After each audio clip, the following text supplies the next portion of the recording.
The sky was still bruised with the last shade of night when Travis Whitmore pulled into the quiet Connecticut cul-de-sac, the Mercedes he'd borrowed from a friend humming softly beneath him. His shirt was wrinkled, his breath sour with the scent of whiskey and someone else's perfume. Dawn washed the street in a cold silver light, the kind that exposed everything you tried to hide. He checked his reflection in the rearview mirror, rehearsing the lie he planned to feed his pregnant wife the moment he stepped inside. But the lie died in his throat, because parked directly in front of his house was a Rolls-Royce Phantom, its engine still running, low and steady like a heartbeat. The sight didn't fit the quiet neighborhood. It didn't fit his life. And it definitely didn't fit the story he'd been spinning about being the successful, responsible husband. The back door opened, and what stepped out froze Travis in place. First, the long, tailored coat of Cole Harrington, the Manhattan real estate CEO Travis had only seen in Forbes features. Then the small, trembling hand of Madeline "Maddie" Brooks, his 7 months pregnant wife. Cole wasn't touching her inappropriately. No, he was steadying her, protecting her. Maddie held her belly with one hand, the other gripping the CEO's arm for balance. Her face was pale, tired. Nothing like the warm, gentle woman Travis had abandoned 12 hours earlier without a second thought. The neighbor's curtains twitched. A dog barked down the street. The universe seemed to hold its breath. Travis stormed forward. "Madeline, what the hell is going on?" His voice cracked, sharper than he intended. Maddie flinched. Cole didn't. His tone was calm, razor-controlled. "She nearly collapsed in Manhattan. I made sure she got home safely." Home. The word sliced through the air. Travis's pulse hammered in his ears. He wanted to shout, to accuse, to twist reality before it slipped out of his control. But then Maddie looked up, her eyes glassy, not with guilt, but with something far more dangerous: resolve. And before Travis could say another word, Maddie whispered something that made his world tilt completely off its axis. "I'm not coming inside with you, and the reason why will destroy everything Travis thinks he controls." Maddie Brooks had once believed her life would bloom gently, the way her mother's garden did every spring back in Missouri, quietly, patiently, beautifully. She never imagined she would be standing on her own driveway 7 months pregnant, exhausted and leaning on the arm of a billionaire CEO, because her own husband couldn't be bothered to answer a single phone call. But that morning, as the cold air stung her cheeks, Maddie felt something crack inside her. Something she had spent years trying to protect. People often mistook Maddie for fragile. Maybe it was because she was soft-spoken, or because she listened more than she talked, or because she carried a gentleness that felt out of place in a world obsessed with speed and sharp edges. But she hadn't always been this worn-down version of herself. Before Travis, she had been a rising landscape architect, designing rooftop gardens that softened the Manhattan skyline. She had worked late nights with passion, not fear, scribbling sketches with dirt-smudged fingertips and a heart full of dreams. Then she fell in love. Travis Whitmore had seemed different at first, steady, charming, someone who promised her a future built on partnership. He used to bring her hot chocolate during her long design shifts. He used to brag about her talent, telling friends she would change the way New York breathes. But somewhere between marriage, mortgages, and miscarriages, he changed. Or perhaps he simply revealed who he had always been. After their first pregnancy ended in heartbreak, Travis withdrew. Maddie tried to hold their world together, thinking grief made him distant, thinking time would heal him. But time didn't heal Travis. It hardened him. He became controlling with money, critical of her work, suspicious of her friendships. Every time she tried to speak, he reminded her that she was too emotional, too sensitive, too much trouble. And then she got pregnant again. This child was her hope, her miracle, her second chance. She tried to be careful, tried to be calm, tried to keep the peace. Even when Travis stopped coming home early, even when she smelled unfamiliar perfume on his shirts, even when he dismissed every concern with a cold, rehearsed smile, she tried. God, she tried. But last night, while she struggled with severe dizziness on a Manhattan sidewalk, Travis was out drinking with his mistress. She had called him twice, then 3 times. The 4th call went straight to voicemail. Panic had blurred her vision. The contractions weren't real ones, just stress, the doctor later said. But the fear had been enough to buckle her knees. And that was when Cole Harrington appeared. The CEO was leaving his Park Avenue office when he saw her slump against a column. Maddie had tried to wave him off with embarrassment, but Cole wasn't a man who ignored someone in distress, especially not a pregnant woman trembling with fear. He got her water. He helped her sit. He called his driver. He waited with her until the dizziness passed, his voice low and steady, grounding her breath by breath. No judgment, no questions, no entitlement, only kindness, something she hadn't felt from her husband in a very long time. Now, standing before Travis, Maddie felt the weight of everything she had endured pressing against her ribs. But beneath that weight, something else flickered. Strength. And when Travis took a step toward her, fury twisting his mouth, Maddie finally raised her chin and spoke the words she had swallowed for far too long. "Travis, I know what you did last night." And the proof she's about to reveal will shatter his entire facade. The Whitmore house sat at the end of a quiet tree-lined cul-de-sac, its white columns and manicured hedges pretending to belong to a perfect American dream. To the neighbors, it was the kind of home that suggested stability, morning coffees on the porch, Christmas wreaths on the door, and a husband who brought his pregnant wife roses just because. But inside those walls, the truth had rotted long before the dawn Travis stumbled home. Maddie had once loved this house. She'd chosen the soft gray paint for the living room, spent weeks designing the backyard garden, and planted lavender along the walkway because she wanted the scent to greet her children one day. She had imagined birthdays, backyard sprinklers, tiny muddy footprints on the deck. This home was supposed to be the start of everything good. But today, as she stood before it with Cole beside her, it felt like a stage built for lies. Cole took in the surroundings quietly. The crisp Connecticut air carried the faint scent of pine and distant wood smoke, the kind of morning where people jogged with golden retrievers and waved at passing cars. Everything looked like a postcard, except for the woman trembling beside him. Inside the house, the setting was even worse. Maddie had stopped noticing it, but Cole did immediately. The coldness, the silence, the way nothing in this home felt lived in. Travis had curated the house the way he curated his reputation. Polished, controlled, expensive but empty. The marble counters, the spotless floors, the stage throw pillows, all surface, no soul. Cole had seen 1,000 homes like this through his real estate empire. Homes that looked perfect but felt wrong, lonely. Homes where the owners lived more for strangers' approval than their own peace. But the detail that struck him hardest was the nursery. He saw it when Maddie, still lightheaded, opened the door to rest for a moment. Soft yellow walls, untouched baby clothes still with tags, a crib assembled but never used. It should have been a sanctuary. Instead, it looked like a promise someone never intended to keep. "What happened to the rocking chair you wanted?" Cole asked gently. Maddie hesitated. "Travis said it was unnecessary. He told me not to buy anything until he approved it." Cole's jaw tightened. Maddie continued, almost apologetically, as if she needed to justify her husband's neglect. "He said it was better to wait, that I always overspend, that I don't understand money the way he does." Cole didn't respond. He didn't have to. The truth hung in the room like smoke. Downstairs, the setting shifted, from quiet sadness to brewing danger. Travis paced the kitchen, slamming cabinet doors, muttering curses under his breath. The coffee machine blinked the same message it had blinked for months. Add water. Somehow it felt symbolic. A house that needed refilling. A marriage running dry. He glanced out the window toward the driveway where the Rolls-Royce still idled. The sight filled him with a burn he couldn't name. Rage, fear, the unraveling of control.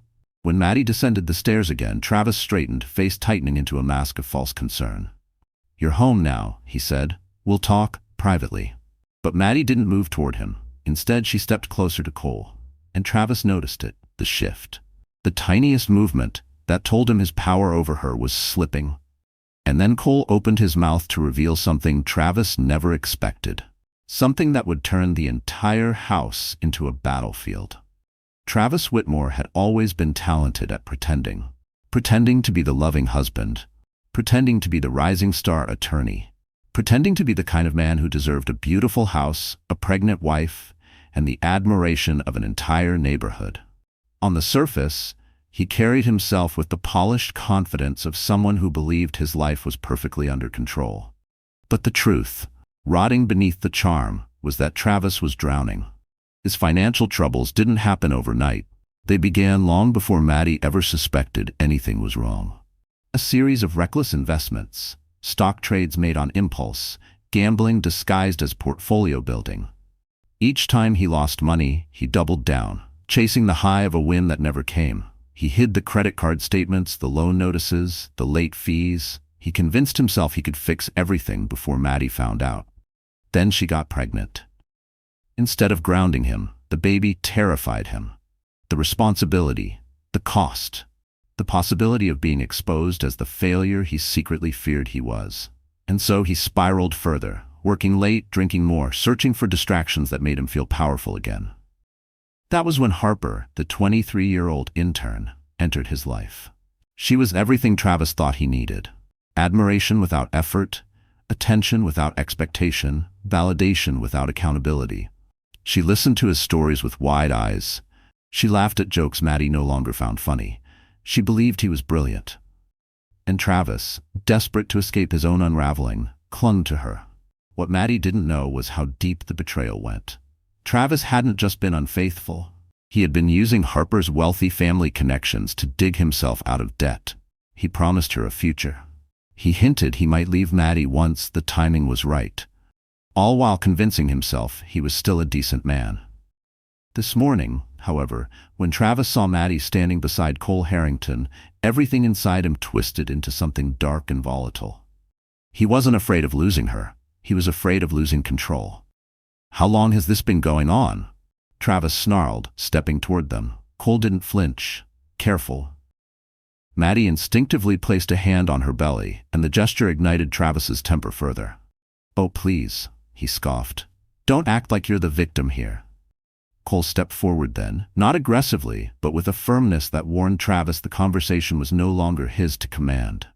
"She collapsed in Manhattan last night," Cole said. "You didn't answer her calls." "That's none of your business," Travis barked. But a flicker of panic betrayed him.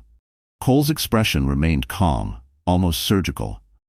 "I'm making it my business because your wife needed help and you were nowhere. But there's something else you should know, Travis, something you've been hiding from her for far too long." Maddie turned sharply toward Cole, confusion tightening her brow. "What is he talking about?" Cole glanced at her, eyes softening. "The house, Maddie." Travis went still, completely still. Cole continued, voice low but steady. "You didn't know, did you?" Maddie's heartbeat thudded painfully in her ears. "Know what?" she whispered. Then Cole revealed the truth Travis had been terrified of. "Your husband signed papers to sell this house without telling you." Travis lunged forward, rage exploding, and what Maddie does next will stun both men into silence. The moment Cole revealed Travis's secret, the air in the living room shifted. It felt heavier, tighter, as if the walls themselves were bracing for the explosion that was about to happen.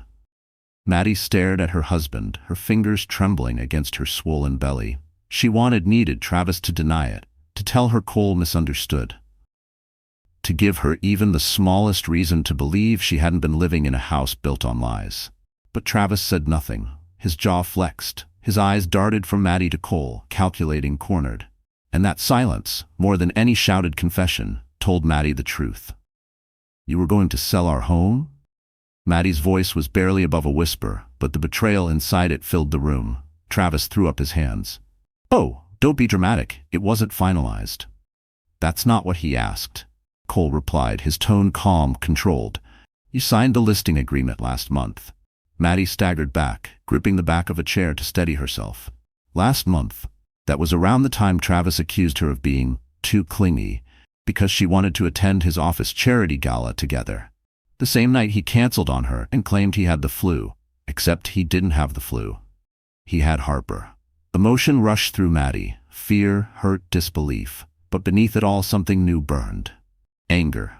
A quiet, simmering anger that felt almost unfamiliar after years of swallowing her pain. "Why?" she finally asked. "Why would you do that to me? To us? To our baby?" Travis scoffed. "Don't make this about the baby. You've been using that as an excuse for everything." Cole inhaled sharply, but Maddie lifted her hand, signaling him not to intervene. This was her moment. An excuse? Maddie repeated, her voice trembling. I was in the ER 2 months ago and you never showed up. You said you fell asleep. Travis shrugged. I told you, I was tired. Cole's eyes darkened, but Maddie pressed on. And last night, I was dizzy and alone on a Manhattan sidewalk, calling you over and over. You're exaggerating, Travis snapped before she could finish. You always exaggerate. You're emotional. Cole probably misunderstood too. He doesn't know how you get. There it was. The weapon Travis used every time, painting her as unstable, dramatic, overly sensitive. A tactic so familiar that Maddie felt her lungs tighten with the weight of years spent questioning her own reality. I'm 7 months pregnant, she said softly, and you left me alone. Again. Travis rolled his eyes. You survived, didn't you? Stop acting like a victim. You have no idea how much pressure I'm under. Maddie blinked. Pressure? He was talking about pressure? Before she could respond, the front door suddenly opened without a knock. Harper stepped inside. Her heels clicked sharply against the hardwood floor, her mascara smudged, her expression pale with something that looked like regret or fear. She clutched a folder in her hands, her fingers shaking around it. Travis, she whispered. We need to talk, now. Travis's face drained of color. Cole's brows lifted, and Maddie, gripping the edge of the counter for balance, felt her pulse hammer in her throat. Harper took a breath, eyes flicking to Maddie. I'm sorry, she said quietly. But you deserve to know everything. She opened the folder. Inside was the one document that would destroy whatever lies Travis had left to hide behind. Harper's hands trembled as she placed the folder on the kitchen island. Papers slipped out, scattering like fallen leaves. Bank statements, private emails, a photocopy of the signed house sale authorization, and a receipt from an upscale Manhattan hotel for a romantic package dated the night Maddie was in the ER. For a moment, the room was silent.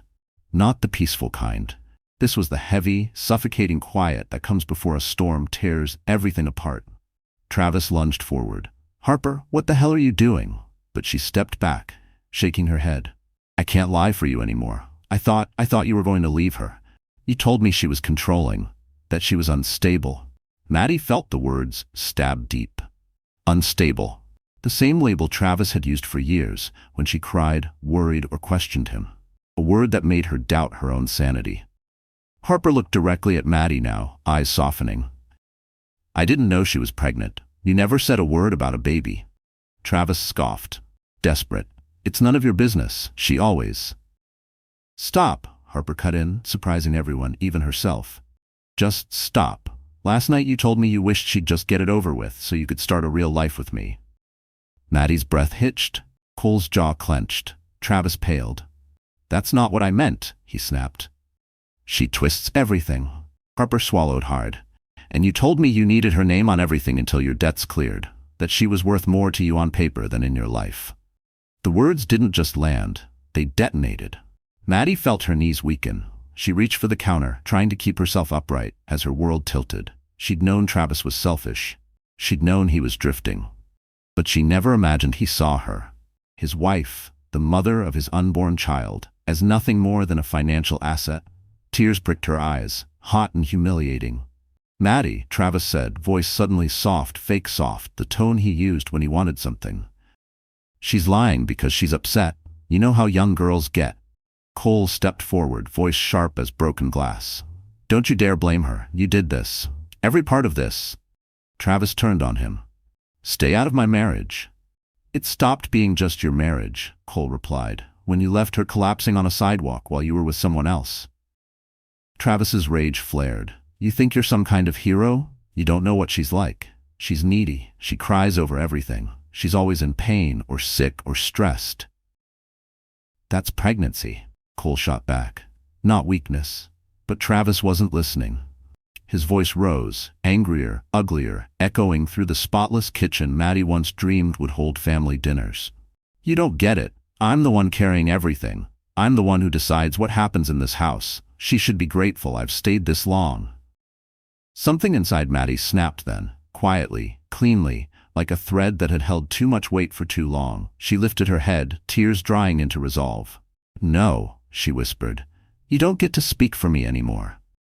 Travis looked at her, startled by the strength in her voice. And before he could respond, Maddie reached into Harper's folder, pulled out one specific document, and it was the one Travis never imagined she would find. The one that could ruin him, publicly, professionally, and legally. Maddie's fingers tightened around the document she had pulled from Harper's folder. Her hands shook, not from fear this time, but from the shock of seeing something she never expected to bear her husband's signature. A power of attorney transfer, and not just any POA. A document granting Travis full control over her medical decisions in the event of an emergency, signed and dated during her first pregnancy, the one that ended in heartbreak. Maddie had no memory of signing it. She had been on bed rest then, barely able to stand, let alone read legal paperwork. Her eyes scanned the lines again, stomach twisting. Travis hadn't just planned to sell their home. He had legally positioned himself to decide whether she received care, treatment, or nothing at all. "Where did you get this?" Maddie whispered. Harper swallowed, nervous. "He kept copies of everything in his desk. I saw him pull this out last week when he thought you might go into early labor," he said. She hesitated, glancing at Travis. "He said it would be easier for everyone if things didn't work out."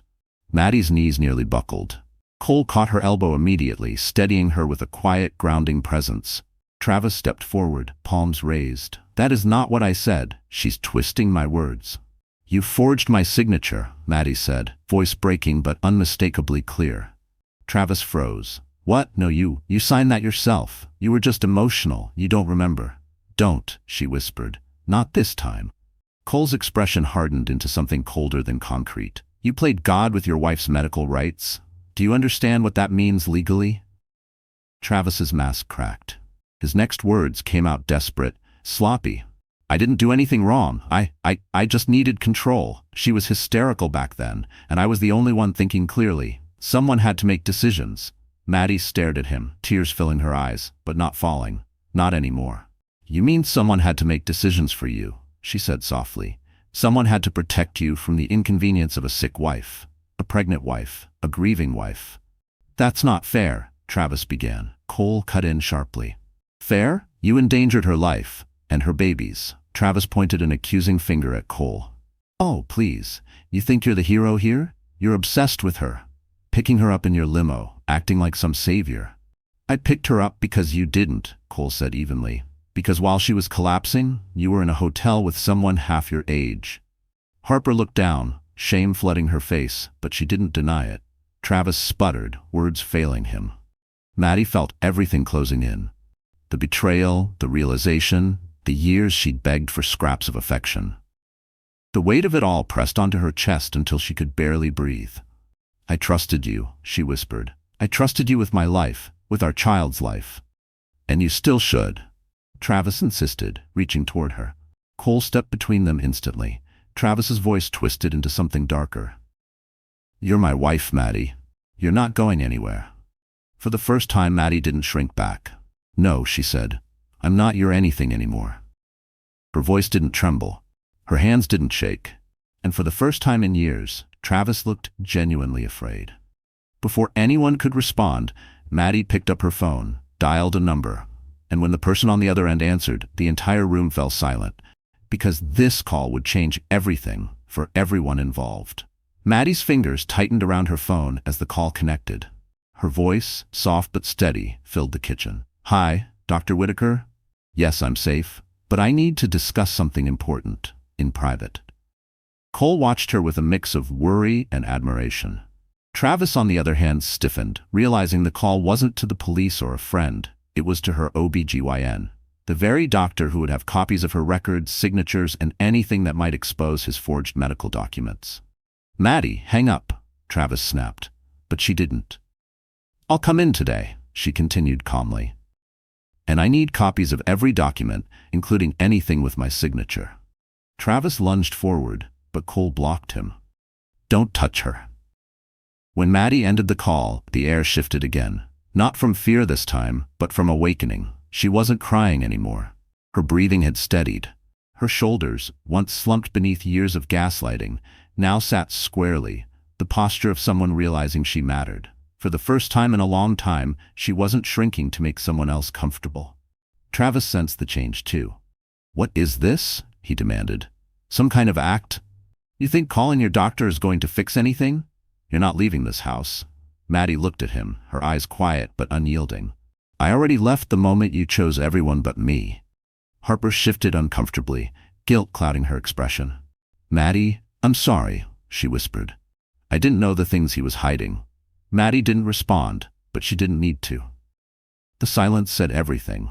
Cole stepped closer, not too close, not possessive but protective in the delicate way a good man recognizes a wounded woman's space.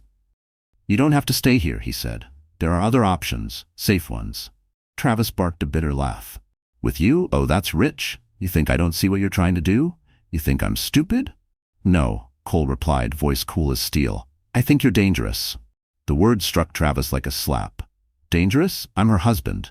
And yet, Cole said calmly, I'm the one who showed up.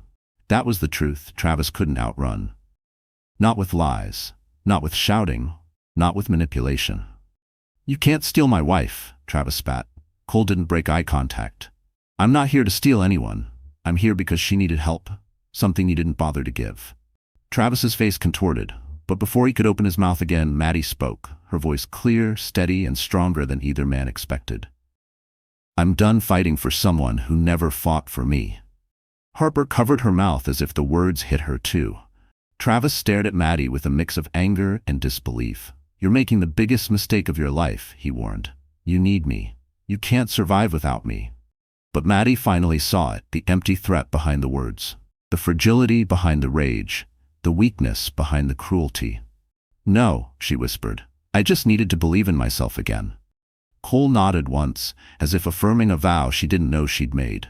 Before Travis could respond, the front door opened, this time with a loud, firm knock. A shadow filled the doorway. A uniformed figure stepped inside. And Maddie realized someone she never expected to see was now standing in her home, holding documents that could end Travis's freedom for good. Officer Daniels stepped across the threshold, his expression solemn and unreadable. He wasn't just any officer. He was the same one who had responded months earlier when Maddie suffered complications during her first pregnancy. He remembered her. He remembered the fear in her eyes. And now, he remembered the husband who never showed up at the hospital. Mrs. Whitmore, he greeted gently, nodding at her swollen belly. We need to speak with you. Travis stiffened. She doesn't need to speak to anyone without me present. Officer Daniels didn't even look at him. This isn't about you, Mr. Whitmore. This is regarding a complaint filed by your lender and a notarized allegation of signature fraud. The room froze. Travis's face drained of color. Maddie's heart thudded. Cole stepped slightly closer to her, instinctively protective. Harper inhaled sharply. They know? Officer Daniels opened the folder he carried. Inside were documents stamped with the lender's seal, and a photocopy of the forged signature Travis had hoped no one would ever question. Your handwriting appears on multiple legal and financial documents. But Mrs. Whitmore's medical file indicates she was heavily sedated during the date those signatures were made. The truth hit like a hammer. Travis's voice cracked. That's a misunderstanding. She signed them. She just doesn't remember. Maddie stepped forward, her voice soft but powerful. Stop lying, Officer Daniels continued. We're not making any arrests today, but the district attorney has grounds to open a formal investigation. Travis exploded. You can't do this. You can't investigate me over some stupid paperwork. Forging a spouse's legal signature on medical and property documents is a felony, Daniels replied coolly. And your lender wants answers. Travis turned on Maddie, rage flickering uncontrollably. You did this. You're destroying our life. Maddie swallowed, fighting for breath. You destroyed it the moment you decided my signature, my health, my life didn't matter. Cole placed a steady hand near her back, not touching her, but standing with her. Travis's fury boiled over. He put you up to this. He's been trying to steal you since day one. Cole didn't blink. The only thing I stole was the chance for you to keep hurting her. Travis lunged, but Officer Daniels intercepted, stepping between them. That's enough. Mr. Whitmore, calm down or I will place you in custody for disorderly conduct. Travis glared at all of them, chest heaving. Then Maddie did something none of them expected. She walked to the kitchen drawer, reached inside, and pulled out a folded letter, creased, smudged, hidden for years behind old takeout menus. She held it with trembling hands. "This," she whispered, "is the last piece." Cole frowned. Harper leaned forward. Daniels watched carefully. Travis froze, because he recognized the letter instantly. It was the one he hoped she would never find. The one containing a statement he once forced her to sign after her miscarriage, claiming she was too emotionally unstable to make medical decisions. A letter he planned to use again if he ever needed to silence her. Maddie unfolded it slowly, her eyes glistening but fierce. "This," she said, voice steady, "is the proof that you never cared if I lived or died." Travis stepped backward, breath shaking. Because he knew, if Maddie handed that letter to Officer Daniels, it wouldn't just ruin his reputation, it would end everything he had left. The letter trembled in Maddie's hands as silence thickened around them. For years, she had carried the weight of that document without even knowing it existed, his final weapon, prepared long before today. But now, with Officer Daniels standing mere feet away, with Cole steady beside her, and Harper watching with visible remorse, the power in that letter shifted. It no longer belonged to Travis. It belonged to her. "Maddie," Travis whispered, his voice cracking for the first time. "Please, don't do this. I made mistakes, but we can fix this. We can start over." His sudden gentleness wasn't love. It was fear. Maddie recognized it instantly because she had lived years adjusting herself around his moods, trying to keep the peace, making herself smaller so he would feel bigger. No more. She carefully refolded the letter, her breathing steady. "This wasn't a mistake," she said softly. "This was who you chose to be." Harper wiped her eyes, whispering, "He lied to me too." Officer Daniels stepped forward. "Mrs. Whitmore, if you want to file these documents formally, I can escort you to the station." For a moment Maddie considered it, ending Travis's power with one signature, exposing him, holding him accountable. But something deeper guided her. She looked at Cole, whose eyes held no judgment, only support. Then she turned back to Officer Daniels. "Not today," she said. "I need to protect my child from all of this stress, but I will file them after I leave this house safely." Travis staggered backward as if her calmness physically struck him. "You're leaving?" he rasped. "You can't. I need you." His admission wasn't about love. It was about dependence on her name, her credit, her stability, her silence. Maddie straightened her shoulders. "You needed me, but you never cherished me." Cole spoke gently. "You don't have to go alone. My driver is outside. I'll make sure you get somewhere safe." A soft tremor crossed Maddie's face. Not fear, but an emotion she hadn't allowed herself in a long time. Relief. She placed the letter into Officer Daniels' hands. "Keep this safe. I'll be in touch soon." Daniels nodded, understanding far more than he said. "Whenever you're ready." Maddie grabbed her small overnight bag, the one she kept for emergencies. How ironic that the emergency wasn't labor pains or medical complications, but the truth finally snapping into place. As she walked toward the door, Travis reached out instinctively, but Cole stepped between them with a single quiet warning. "Don't." Travis's hand fell, trembling. "Maddie," he whispered, "who are you without me?" She paused at the doorway, turning back one last time. For once, she wasn't afraid of the answer. "Finally," she said, "I get to find out." Cole escorted her gently to the Rolls-Royce. The early morning sun washed over her face, warm and forgiving, like the world was opening again. As the car door closed, Maddie felt her first breath of freedom in years. She wasn't healed yet. She wasn't whole yet. But she was finally moving toward a life where she mattered, where her voice mattered, where her baby would know love, not fear. And as the limo pulled away, Travis stood alone in the doorway, everything he once controlled slipping through his fingers. He just didn't know the biggest consequence was still coming, and it would destroy the last thing he thought he could keep. The Rolls-Royce moved smoothly through the tree-lined roads of Connecticut, but Maddie's mind was anything but smooth. Her heart thudded in uneven beats, her breath shallow from the weight of everything she had just walked away from. She rested one hand on her belly, feeling a faint kick, gentle, reassuring, almost as if her baby were reminding her she wasn't alone. Cole, seated across from her in the back of the limo, kept a respectful distance. He didn't hover, didn't press, didn't ask the questions he clearly held behind his calm eyes. He simply watched her, making sure she wasn't about to faint again. "You did something incredibly brave back there," he finally said. Maddie shook her head, a mirthless breath escaping her. "It didn't feel brave. It felt overdue." Cole nodded slowly. "Sometimes those are the bravest moments." They rode in silence for another minute before the car turned into the driveway of a discreet townhouse building in Stamford, one of Harrington Estate's private properties. Modern exterior, clean lines, soft outdoor lighting, safe, neutral, a place where no one could touch her.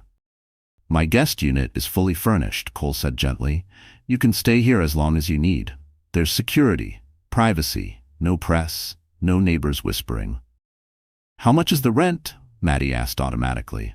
Cole's lips curved just slightly, not a smile, but something warmer. "Rent isn't something you need to worry about tonight." Her instinctive protest rose, but exhaustion smothered it. She nodded instead. Inside, the townhouse glowed with soft amber lighting, neutral decor, comfortable couches, a kitchen stocked with food she didn't remember buying. Everything felt strangely peaceful, like stepping into a world that wasn't bruised by betrayal. "You should rest," Cole said. "I'll have a doctor come check on you." Maddie lowered herself onto the couch, hands folded tightly. "I don't know what to do tomorrow," she whispered. "I don't even know where to begin." "You begin," Cole said gently, "by remembering who you were before someone taught you to doubt yourself." The simple truth of that sentence made her eyes sting. Before she could reply, there came a sudden buzz, her phone vibrating across the glass coffee table. The screen lit up with a name she hadn't seen in months, Ava Hollings, her former project lead. The woman who had fired her from the landscape architecture firm during budget cuts, the same cuts that came right after Travis had made sure the firm knew she was emotionally unpredictable. Maddie swallowed hard and answered with a shaky, "Hello?" Ava's voice came fast, breathless. "Maddie? Thank God you picked up. I've been trying to reach you. I owe you an apology." Maddie blinked in confusion. "What do you mean?" There was a pause. Then Ava confessed, "I didn't know until today. Travis emailed the board last year claiming you were struggling mentally. He said you needed time off. He made it sound like you couldn't handle the workload. That's why your contract wasn't renewed." Maddie's pulse spiked. Cole, sensing the shift, looked over sharply. Ava continued, "I only found out because someone forwarded me the file he sent. You need to know? Your rooftop garden design? The one the firm said wasn't approved?" "Yes," Maddie whispered. "It was approved, Maddie. Green-lighted. The client loved it, but Travis told us you weren't stable enough to lead it, so the board gave it to someone else." The room tilted. Maddie grabbed the armrest. Her entire career stolen, her confidence shattered by lies, her identity stripped away piece by piece. "That's not all," Ava added. "The client wants to relaunch the project, and they're asking for you, if you're willing." Cole leaned forward, eyes widening. Maddie choked on a breath, overwhelmed. And then Ava said the words that changed everything. "I think you might be owed a very large settlement. And ownership credit." Cole froze. Maddie's heart thundered. Because this wasn't just an apology. This was an opportunity that could rebuild her entire life and destroy Travis's last remaining grip on her future. Maddie sat frozen on the couch, Ava's voice echoing through the speaker as if coming from another lifetime. Her design, her dream, approved, requested, wanted. After everything she'd been told, everything she'd believed. Cole leaned forward slightly, but not intrusively. "Take your time," he murmured. Maddie breathed shakily into the phone. "Ava, why are you telling me this now?" Ava exhaled, sounding ashamed. "Because I found out how deep Travis's interference went. He didn't just email the board. He met privately with 2 partners, implying you were having post-traumatic emotional episodes. He claimed you begged him not to tell anyone. He made it seem like he was protecting you." Maddie's stomach twisted. That was exactly how he'd made her feel at home. Fragile, incapable, misguided. And he had spread that lie to her professional world too. Ava continued, "We trusted him. He was articulate, persuasive, seemed genuinely concerned. But when the new lead designer presented your rooftop plan, we knew something was wrong. It had your voice all over it. So you fired me," Maddie whispered. "We thought you needed rest," Ava said. "We thought we were helping. But once I saw the emails, everything clicked." Another pause. "I am truly sorry, Maddie." Silence sat heavy in the room. Then Ava's tone shifted, firmer, brighter. The client wants to reopen negotiations next week, and they specifically asked whether the original designer would be available. I didn't give them an answer yet. Maddie swallowed. Why? Because I needed to know if you were ready to come back, and because, if what I've seen is accurate, you're entitled to compensation. Compensation? Maddie echoed. Yes, Travis's interference cost you income, credit, and an entire project cycle. If you pursue this legally, you could receive a substantial settlement. And if you rejoin the project, this time properly credited, you'd be the headline designer on a $12 million development. Cole's brows lifted. Even he looked impressed. Ava added, and Maddie? They want to meet at their New York penthouse. High profile, press might attend. Maddie's pulse accelerated. A public redemption, a career rebirth. A chance to reclaim the voice she had forgotten she had. I'll be there, she said, her voice steadier than she expected. Just tell me when. After she hung up, she sat quietly, absorbing everything. Her body trembled, not with fear, but with the shock of possibility. Her child kicked softly, as if sensing her shift. Cole finally asked, "How do you feel?" Maddie looked up at him, tired, terrified. Then, more quietly, but hopeful. Cole smiled gently. "Hope looks good on you." She blushed, looking away. "I don't know what tomorrow holds." "You will," he said, "and whatever it is, you won't face it alone."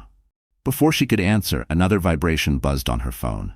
Maddie froze when she saw the sender, an unknown number. But the preview line read, "I know what Travis did. We should talk." Her heart stopped. Cole's eyes narrowed. "Who is it?" Maddie opened the full message. It wasn't from Harper. It wasn't from Ava. It wasn't from a blocked number Travis might use. It was from Travis's father, a man she hadn't spoken to in years, someone who had always kept his distance. Her breath hitched. Cole read the look on her face instantly. What does he want? Maddie's fingers trembled as she whispered, "He says he has proof of something Travis never wanted me to discover." The room went still. Because whatever this new secret was, it had the power to collapse Travis's entire world for good. Maddie stared at the message glowing on her phone screen, her pulse thundering in her ears. Travis's father. A man who seldom spoke, seldom visited, and rarely involved himself in his son's life unless it meant protecting the Whitmore family name. For him to reach out now, after years of silence, meant something was deeply wrong. Cole watched her expression shift from confusion to tension to something close to dread. "What did he say?" he asked quietly. Maddie read the message aloud, her voice trembling. "Maddie, I'm sorry. I didn't know how bad things had gotten. I have documents you need to see. Travis lied to you. About more than the house, about your first pregnancy." Cole froze. "What does he mean?" Maddie didn't answer, not because she didn't want to, but because her mind had suddenly gone numb. She remembered the pain of her first miscarriage as if it were yesterday. The panic, the ambulance ride, the hospital lights blurring above her. Travis had told her it was just one of those tragedies, that nothing could have been done. He insisted the doctor said it was unavoidable. But now, call him, Cole urged gently. Her hands shook as she dialed. The line clicked, and an older man's voice came through, strained, remorseful, raw. "Maddie, thank you for answering. I wasn't sure you'd pick up." "Mr. Whitmore," she whispered. "What's going on? What did Travis lie about?" A heavy sigh filled the silence. "I never liked how Travis treated you, but I didn't realize the extent of it until yesterday. I was cleaning out the office safe and found medical papers, documents he hid." "What kind of documents?" Maddie asked, heart pounding. There was a pause. Then, "The doctor's report from your first pregnancy." Her breath caught. "But I saw that report." "No," he corrected softly. "You saw the version Travis gave you." Cole's eyes widened with anger. He reached out, not touching her, but grounding her through sheer presence. "What did the real report say?" she whispered. Another long pause. "Maddie, your miscarriage wasn't unavoidable. The doctor recommended overnight monitoring. You should have been admitted, but Travis signed a refusal for treatment." The room tipped sideways. Maddie clutched the edge of the couch. "He told them," the older man continued, voice cracking, "that you were dramatic, that you exaggerate pain. He said you didn't need the hospital. He signed you out against medical advice." Maddie's vision blurred. "I didn't even know he signed anything." "You were sedated. You weren't supposed to be discharged." Cole closed his eyes, jaw tightening with fury. Mr. Whitmore continued, guilt heavy in his tone. I thought Travis was stepping up, taking care of you. I didn't realize he'd lied. I'm so sorry, Maddie. I've already arranged for the documents to be overnighted to your location. They will prove everything. Maddie swallowed, breath shaking. Why are you helping me? There was a long silence. Because, he finally said, voice soft and broken, I failed my wife once by staying silent. I won't fail you too. The line ended. Maddie lowered the phone slowly, tears finally spilling, not from weakness but from the agony of truth. Cole leaned forward. Maddie, this changes everything. Legally, personally, publicly. She nodded numbly. But before Cole could say more, an alert pinged on her phone. A headline notification. Breaking news. Attorney Travis Whitmore under internal review after misconduct allegations emerge. Cole's eyes shot to hers. And Maddie whispered, he's going down, and he doesn't even know what's coming next. The breaking news alert glowed across Maddie's screen like a flare in the dark. She reread the headline twice, her breath catching each time. Attorney Travis Whitmore under internal review after misconduct allegations emerge. Cole leaned closer, his voice low and steady. This is just the beginning. Everything he built on lies is starting to collapse. Maddie didn't smile. There was no joy in seeing the destruction of a man she once believed she'd grow old with. But there was a quiet justice in watching truth rise where manipulation had ruled for too long. The article detailed an anonymous complaint filed at Travis's law firm. Anonymous, but Maddie knew exactly where it came from. Harper sat in an HR office that morning, hands shaking, eyes red, but willing to tell the truth. Her apology had been genuine, but this was bravery. Cole's voice pulled her back. Are you ready for the fallout? I don't know, she admitted softly, but I'm done being afraid of it. Her phone buzzed again. This time, it was Ava. Ava, the board just contacted me. Travis called them panicking. He's demanding to know if you're filing a lawsuit. They didn't tell him anything, but he's furious. A strange calm settled in Maddie. Of course he is, she murmured. For once, he can't control the narrative. Cole studied her with quiet admiration. You're stronger than you think. She didn't feel strong, but she felt awake. That afternoon, Cole arranged for a private driver to take her to Dr. Whitaker's office. He insisted on riding along, not hovering, just present. The city moved past outside the tinted windows. Familiar streets she once walked as a hopeful designer, now blurred by the weight of her new reality. Inside the clinic, Dr. Whitaker greeted her with genuine relief. I'm so glad you're safe. I've been worried. Maddie swallowed. There's something I need to see. The doctor nodded slowly, as if she already suspected. She brought out a locked file, Maddie's records from her first pregnancy. When she opened it, Maddie felt her chest tighten. There it was, the against medical advice discharge form. Travis's signature, bold and confident, written on a night she had been too weak to sit upright. Cole, standing behind her, inhaled sharply. He signed away your care. A tear slid down her cheek. He signed away our child. Dr. Whitaker placed a gentle hand on Maddie's shoulder. We reported that incident to hospital administration. But Travis told them you refused care. We had no reason to question the husband's statement at the time. Of course, because Travis wasn't sloppy, he was strategic. Maddie wiped her tears. Can I get copies? Dr. Whitaker nodded. I'll have them ready within the hour. When they stepped back outside into the sunlight, Maddie felt lighter and heavier all at once. Cole watched her thoughtfully. You don't have to decide anything today. Lawsuit, press release, settlement, you get to choose your pace. She nodded, grateful. For once I actually do. Just then her phone rang again. Not a text this time. A call. The caller ID made her freeze. Whitmore and Stone Law Group. Managing partner Cole raised an eyebrow. His firm? Maddie answered with a tentative, hello? A stern voice replied, Mrs. Whitmore, we need to speak with you immediately. It concerns your husband and the evidence against him. There's something you haven't seen yet. Maddie's pulse skyrocketed. What evidence? She whispered, the voice lowered gravely. The kind that could put him behind bars. The managing partner's voice carried a weight that made Maddie's stomach twist. This wasn't the tone of a man calling to protect his firm. It was the tone of someone trying to brace her for impact. Mrs. Whitmore, he repeated, we need to meet, in person, tonight. Maddie exchanged a worried glance with Cole. Is this about the investigation? Yes, the partner said, but it's also about something much worse, something that affects you directly. Her pulse raced. What did Travis do? A long exhale crackled through the phone.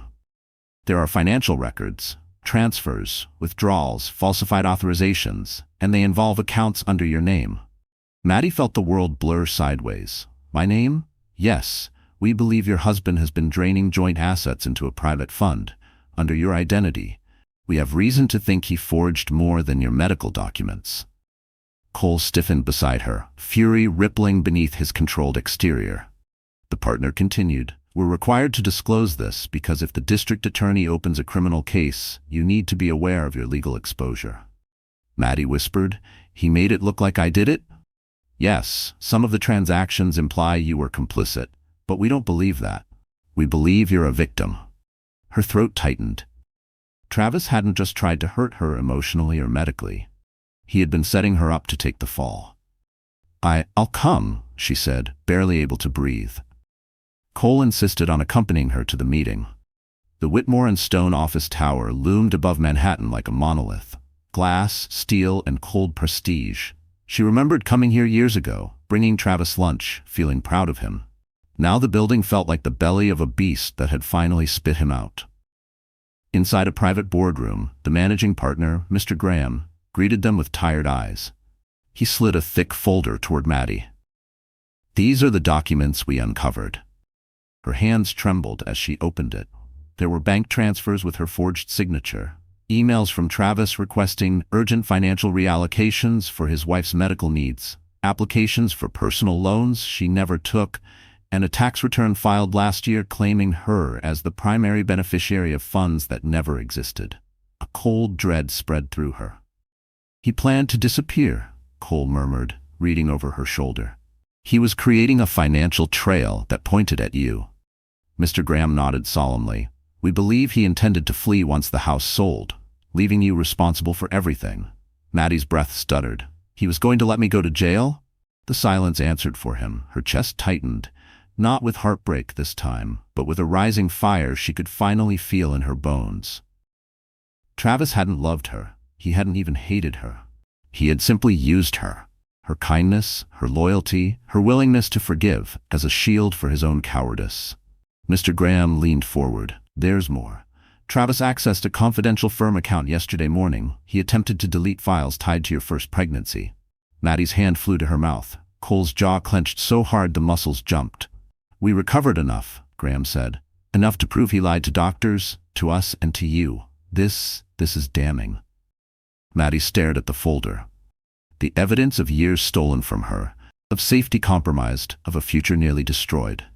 Finally, she whispered, I want to press charges. Graham nodded. Then you'll need one more thing.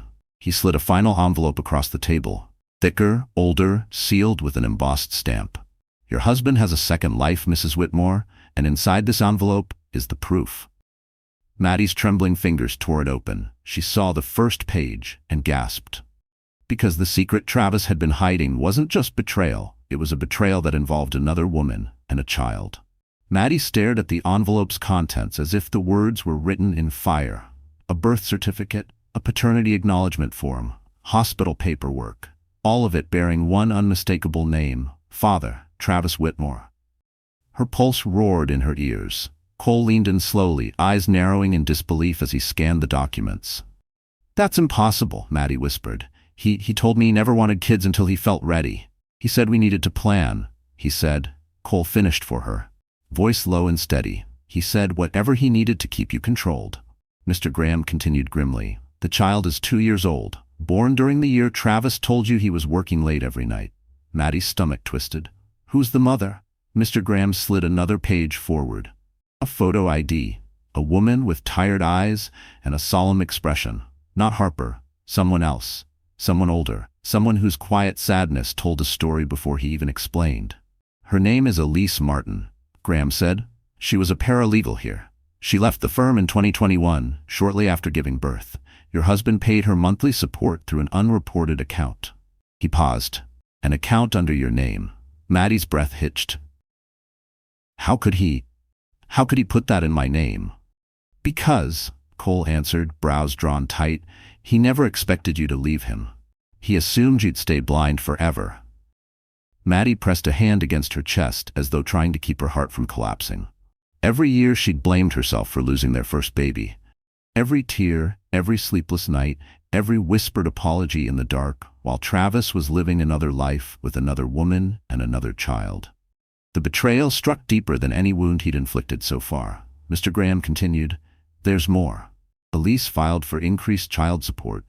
Travis refused. She sought legal help, but the forms were dismissed when Travis's firm declared a conflict of interest. The case never moved forward. "Because he buried it," Cole muttered. Maddie closed her eyes. "He wasn't incapable of love," she whispered. "He just chose to give it to someone else." Cole's expression softened with something close to heartbreak for her. "Maddie, what he gave Elise wasn't love. It was convenience." A tear rolled down her cheek, but she didn't wipe it. She didn't have to hide anymore.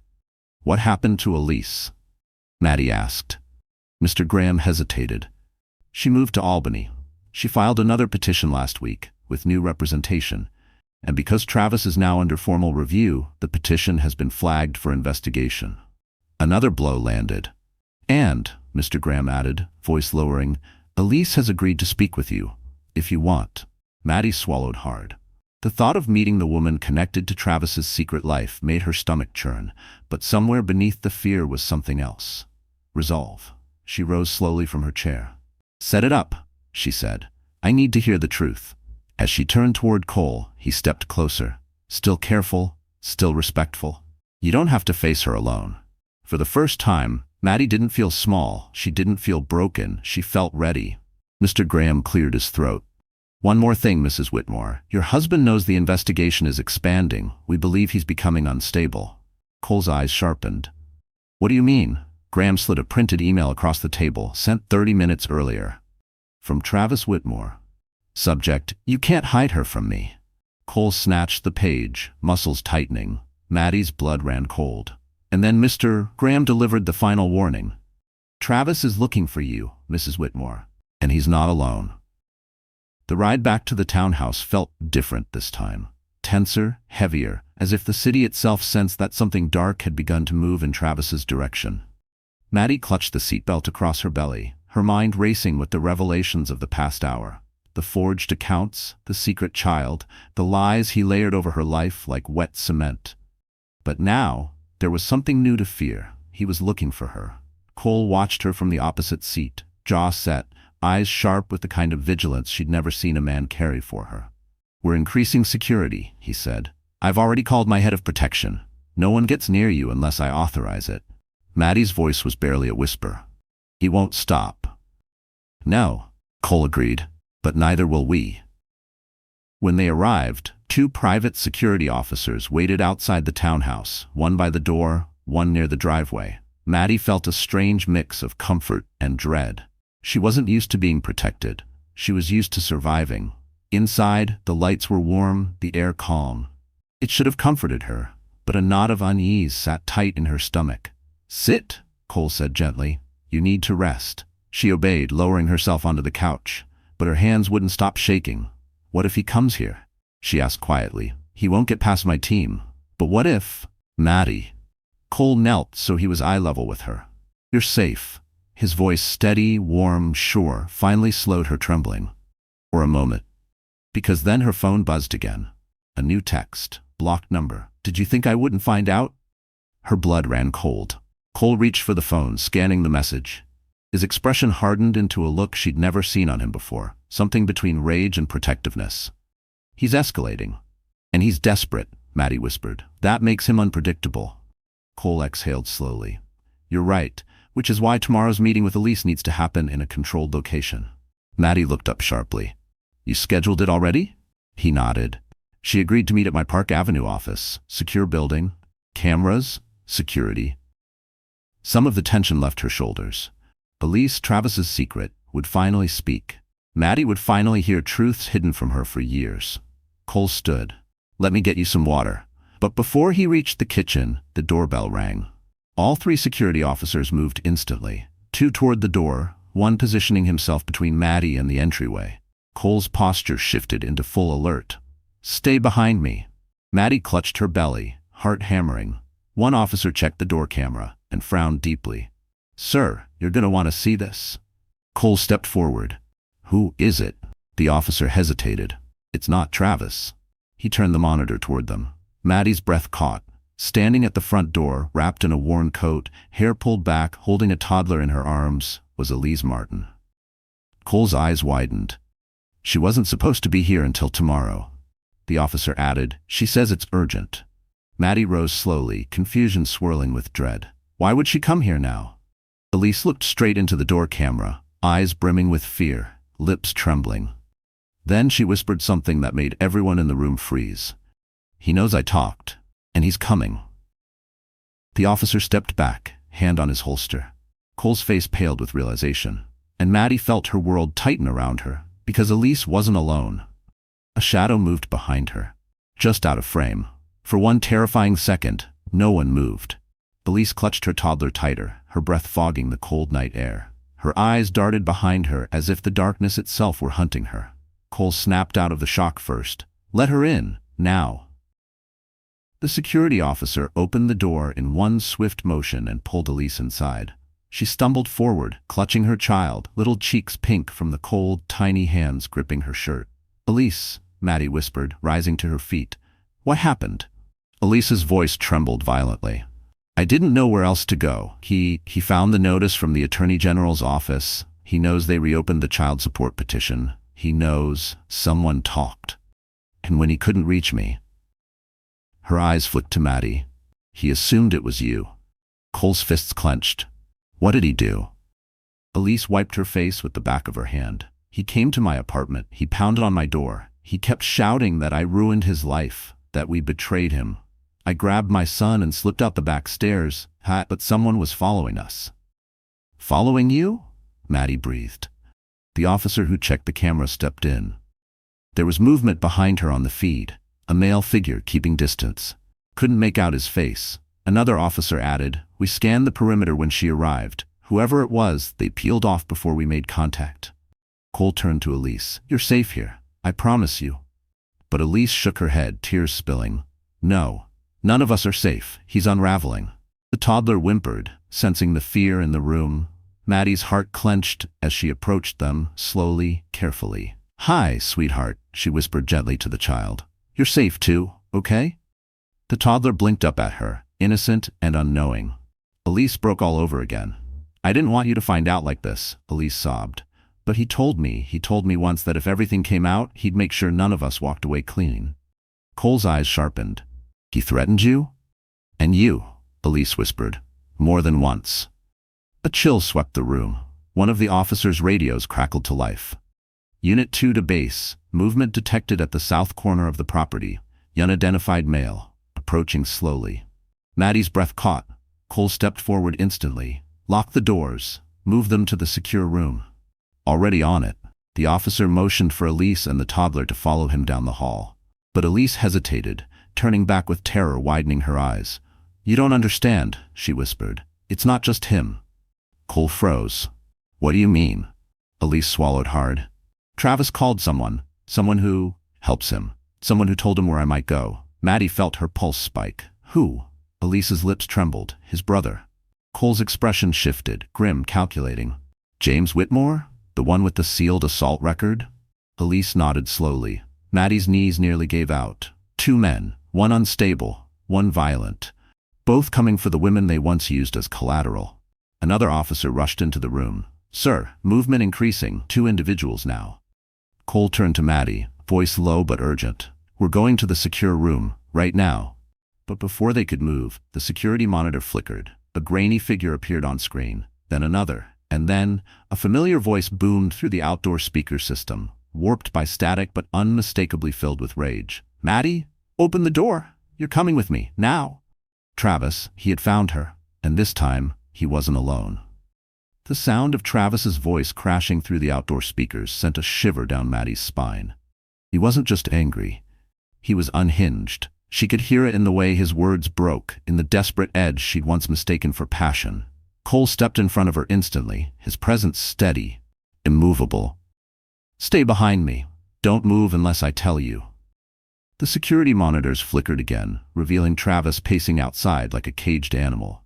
His hair was wild, His face twisted with something beyond rage, something close to obsession. Beside him, a taller, broad-shouldered man stalked the perimeter, scanning each window with predatory intent. James Whitmore, Travis's brother. A man whose sealed assault record wasn't sealed enough for Cole not to know about it. Elise clutched her toddler in the hallway, tears streaking her cheeks. One of the officers guided her toward the reinforced safe room, but she kept looking back at Maddie, terrified. "Maddie," she whispered. "He won't leave without you."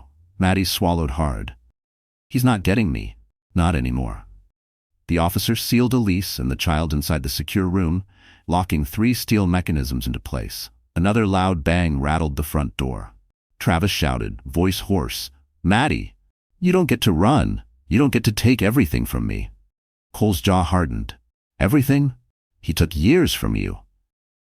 Maddie didn't speak. She stared at the monitor, watching the man she'd once loved unravel in real time. James kicked the door, testing its strength. Then he leaned close to Travis, saying something the cameras couldn't catch. Whatever it was made Travis's face contort. Another bang, and another. Cole motioned to the lead officer. "Prepare to call PD backup, now." "Yes, sir."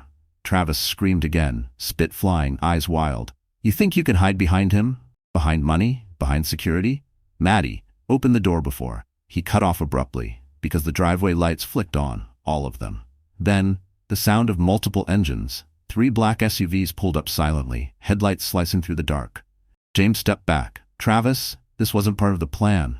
Travis spun around, panicked. What is this?" Cole exhaled slowly. "My security team, the real one." The SUV doors opened in unison. 6 men in tactical gear stepped out, moving with clean, efficient precision. Travis staggered backward, shock slicing through his fury. You can't do this. This is illegal." "No," Cole said calmly. "Threatening a pregnant woman and a child is illegal." One of the tactical officers raised a speaker device. "Travis Whitmore, James Whitmore, step away from the house now." James snarled, grabbing Travis's arm. "We're leaving. Now." But Travis tore free, shaking his head violently. "No, she's mine. She owes me." He didn't get to finish, a sharp command. Bright floods of tactical lights hit Travis and James from all angles. Travis shielded his face, screaming. Inside the townhouse, Maddie's knees buckled. Cole caught her instantly. "It's okay," he whispered. "This ends tonight." But then, before the tactical officers could reach them, James shoved Travis aside, bolted toward the side of the house, and smashed something metallic against the basement window. A pipe, a gas line valve. Cole's eyes widened in horror. "No, don't." The camera flashed white as a spark ignited. A roar thundered through the speakers, and then, the entire side wall of the townhouse exploded into flames. Maddie screamed. Cole shielded her with his body. And outside, through the fire and smoke, Travis stepped forward, silhouetted in the blaze, and he was coming straight for her. The explosion tore through the side of the townhouse like a violent scream, sending sparks into the night sky. Maddie felt the shockwave hit her chest, knocking the breath from her lungs. Cole wrapped both arms around her, shielding her belly as debris shot across the living room. The alarms blared. Smoke curled beneath the ceiling like dark, accusing hands. "Maddie, stay low," Cole ordered, guiding her behind the marble island. Security stormed in, their voices sharp and controlled. But outside, through the haze, through the flickering flames, Travis emerged. His face was streaked with soot, eyes wild, clothes torn. The fire behind him painted him in a hellish glow, a living silhouette of every nightmare she had survived. He staggered forward, panting. "You're not leaving me," he roared, spit flying. "You ruined everything, everything." Cole stepped in front of Maddie again, the force of his stance unshakable. "This ends now, Whitmore." But Travis was beyond reason. He charged. 2 tactical officers converged instantly. One tackled him at the waist, the other locked his arms behind him. Travis fought like a cornered animal, screaming Maddie's name, kicking, thrashing. "You can't do this. She's my wife, my property. She owes me." "No," Maddie said. Her voice was soft, but it silenced the world. Everyone turned. For the first time since she'd met him, Travis froze, not from defeat, but from shock that she finally dared to speak to him without fear. Maddie stepped from behind Cole, smoke swirling around her like a veil. One hand braced her belly, the other clutched the back of a chair for balance. "I don't owe you anything," she whispered. "Not my life, not my voice, not my child." Travis shook. eyes burning with a twisted desperation. "You can't raise a baby alone. You need me." Maddie shook her head slowly. "My baby needs peace and strength and a world where love doesn't hurt." She took a final breath, steady, calm, absolute. "And that world will never include you." Travis lunged again, but the officers slammed him to the ground, handcuffing him as he screamed her name like a curse. As they dragged him toward the SUVs, Officer Daniels arrived with state police, smoke drifting around him like a curtain. "Travis Whitmore, you are under arrest for fraud, forged medical documents, endangering the welfare of a pregnant woman, and attempted arson." Travis fought until he had no strength left. "It's her fault. She destroyed me." Officer Daniels paused. "No," he said firmly. "You destroyed yourself." The door slammed shut. The SUV drove off. And just like that, the storm was over. Hours later, Maddie sat wrapped in a blanket as firefighters controlled the remaining embers. Elise and her child were safe. James had been captured 2 blocks away. Cole stayed beside Maddie the entire time, never once leaving her side. When the first quiet moment finally came, Maddie exhaled shakily. "It's over," she whispered. Cole looked at her, not the broken woman he first helped into a hospital lobby, but the stronger one forged tonight through fire and truth. "Yes," he said gently, "and now, your life gets to begin." 6 months later, Maddie stood on a rooftop overlooking Manhattan. Her rooftop, her project, her name, Madeline Brooks, lead designer, engraved on the entry plaque. Cole slipped his hand into hers. "Ready?" he asked softly. She smiled, radiant, healed, whole. For the first time, yes. Above them the city lights shimmered like a promise, and in her arms her newborn daughter slept peacefully, finally safe in a life built not on fear, but on freedom, justice, and love. So, that's it, my wonderful friends. Our story has come full circle. And if you're still here with me right now, listening all the way to the end, then something in this journey must have touched your heart. Maybe in a quiet way, maybe in a painful way, maybe in a way you didn't expect. And that's okay. Stories heal us because they remind us of what we forget. That strength can exist in the softest places, and that walking away is sometimes the most courageous thing a person can do. You know, the Stoics used to say, "What stands in the way becomes the way." Maddie's suffering didn't break her, it shaped her. And maybe that's true for you too. Maybe the things you survived weren't detours. Maybe they were the path you were meant to walk, so you could finally meet the strongest version of yourself.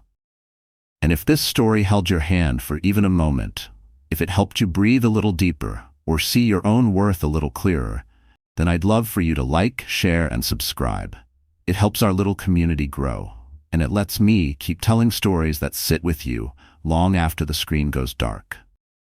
We're in this together. Always.